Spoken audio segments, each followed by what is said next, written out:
আসসালামু আলাইকুম। আমি আশরাফুল ইসলাম আমি। স্বাগতম জানাচ্ছি নতুন আরো একটি ভিডিওতে। সময় যতটাই গড়াচ্ছে কপালেই ততটা দুশ্চিন্তার ভাঁজ দেখা যাচ্ছে। মাত্র ২৫ দিন সময় ইতিমধ্যে বেঁধে দেওয়া হয়েছে। তাহলে কি ২৫ দিনের মধ্যেই তাকে ভারত থেকে বের করে দেওয়া হবে? আসুন দেখি গণমাধ্যমগুলা কি বলছে। মূল ঘটনাটা কি?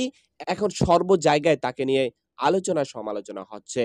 ছাত্র বিক্ষোভ ও গণ অভ্যুত্থানের মধ্যে দিয়ে গত ৫ আগস্ট দেশ ছেড়ে ভারতে অবস্থান নেন সাবেক প্রধানমন্ত্রী শেখ হাসিনা। ইতিমধ্যে ভারতে ৩ সপ্তাহ কাটিয়ে ফেলেছেন তিনি। গত সপ্তাহে শেখ হাসিনা সহ তার সরকারের যেই লাল পাসপোর্ট রয়েছে, সকল পাসপোর্ট বাংলাদেশ সরকার ইতিমধ্যে বাতিল করেছে। এই পরিস্থিতিতে ভারতে সময় ফুরিয়ে আসছে শেখ হাসিনার।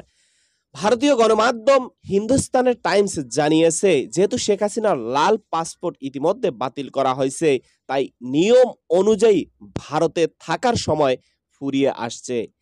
বাংলাদেশের একটি গণমাধ্যমের বরাতে জানা যায়, হিন্দুস্তানের টাইম বলেছে শেখ হাসিনা যখন দেশ থেকে পালায় তার কাছে শুধুমাত্র একটি লাল পাসপোর্ট ছিল। তার সঙ্গে সাধারণত সবুজ কোনো পাসপোর্ট ছিল না।